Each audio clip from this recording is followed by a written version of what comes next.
Bismillahirrahmanirrahim. Assalamualaikum warahmatullahi wabarakatuh.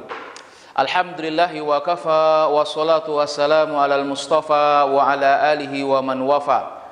Anak-anak Ustadz yang Ustadz banggakan, kita hari ini belajar kembali hadis Rasulullah sallallahu alaihi wasallam yang mana kita ambil dari kitab hadis Arba'in An-Nawawi. Dan alhamdulillah hari ini kita sampai kepada hadis yang ke-13.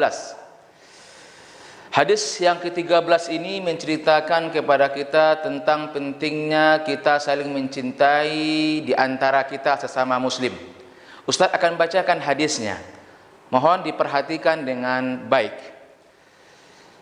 An Abi Hamzah bin Malik radhiyallahu anhu khadimi Rasulillah sallallahu alaihi wasallam anin Nabi sallallahu alaihi wasallam qala la yu'minu ahadukum hatta yuhibba li akhihi ma yuhibbu li nafsihi.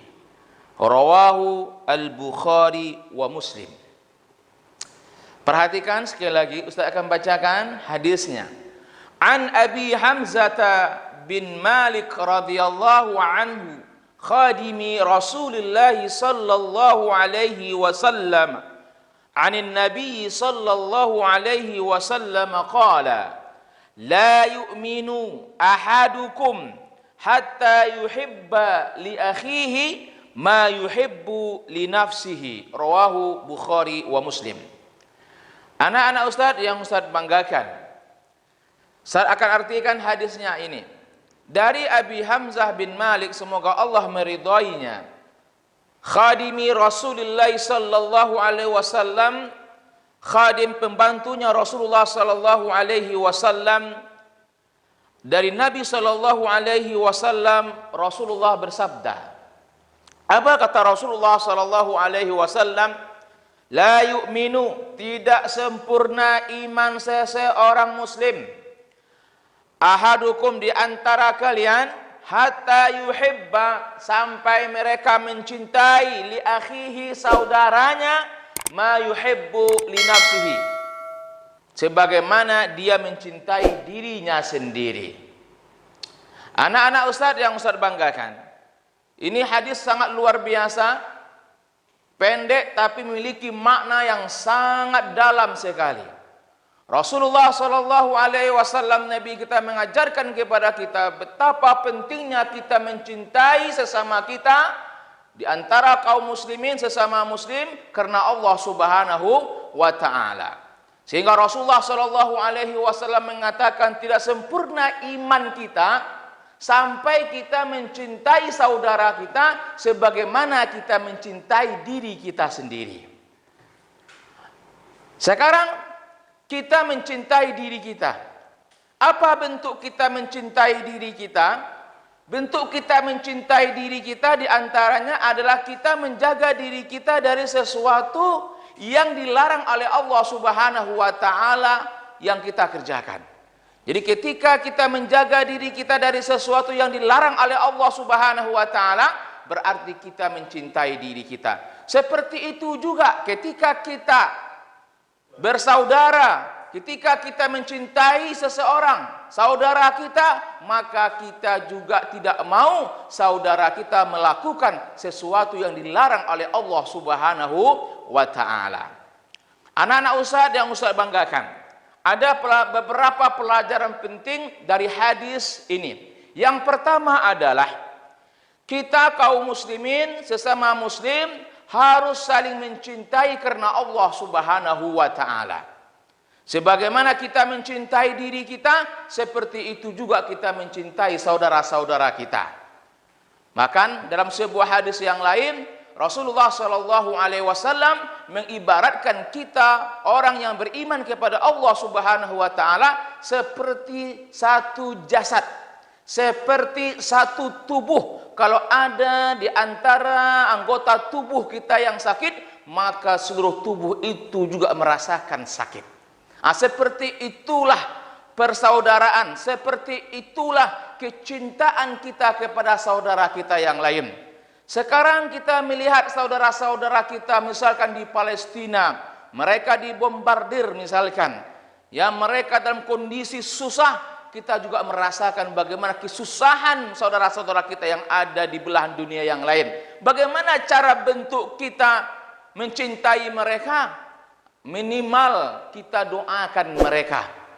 Ya, kita doakan mereka di dalam setiap munajat kita kepada Allah Subhanahu wa taala.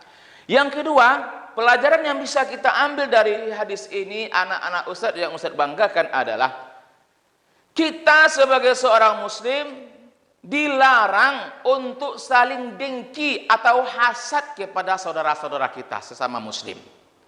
Jadi kita sebagai seorang muslim tidak boleh dengki kepada saudara kita. Kita tidak boleh hasad kepada saudara kita. Dengki atau hasad itu apa maknanya? Kita tidak suka suatu kenikmatan yang Allah Subhanahu wa taala berikan kepada saudara kita, kita tidak suka kalau seandainya saudara kita mendapatkan nikmat daripada Allah Subhanahu wa taala. Itu tidak boleh. Jadi perhatikan anak-anak Ustaz yang Ustaz banggakan, kita sesama muslim tidak boleh saling dengki mendengki di antara kita. Ketika Allah Subhanahu wa taala memberikan suatu kenikmatan kepada saudara kita, kita harus merasa bangga. Kita harus merasa senang, kita harus merasa bahagia. Alhamdulillah saudara kita diberikan nikmat oleh Allah Subhanahu wa taala. Mudah-mudahan dengan nikmat yang Allah berikan, dia semakin taat kepada Allah Subhanahu wa taala. Yang ketiga, pelajaran yang bisa kita ambil dari hadis ini, anak-anak Ustaz yang Ustaz banggakan adalah bagaimana kita seorang muslim harus saling mencintai, saling mengasihi di antara kita. Bahkan tingkatan persaudaraan, tingkatan ukhuwah yang paling tinggi adalah isar. Ya, adalah isar. Apa itu isar? Isar itu ialah mendahulukan kepentingan saudaranya dibandingkan kepentingan pribadinya. Bahkan Allah Subhanahu wa taala menyebutkan dalam firman-Nya dalam Al-Qur'an tentang kisah-kisah orang yang luar biasa, sebagaimana Allah Subhanahu wa taala berfirman, wa yu'thiruna ala anfusihim walau kana bihim khasasah. Mereka lebih mendahulukan kepentingan saudaranya dibandingkan kepentingannya pribadi, walaupun mereka sangat butuh terhadap itu. Anak-anak Ustaz yang Ustaz banggakan, inilah pelajaran ya dari hadis Arba'in An-Nawawi, hadis yang ke-13, yang mudah-mudahan kita sesama saudara, sesama muslim harus saling mencintai karena Allah Subhanahu wa taala. Hindari sifat-sifat dengki, iri kepada saudara-saudara kita. Mari kita saling mencintai karena Allah.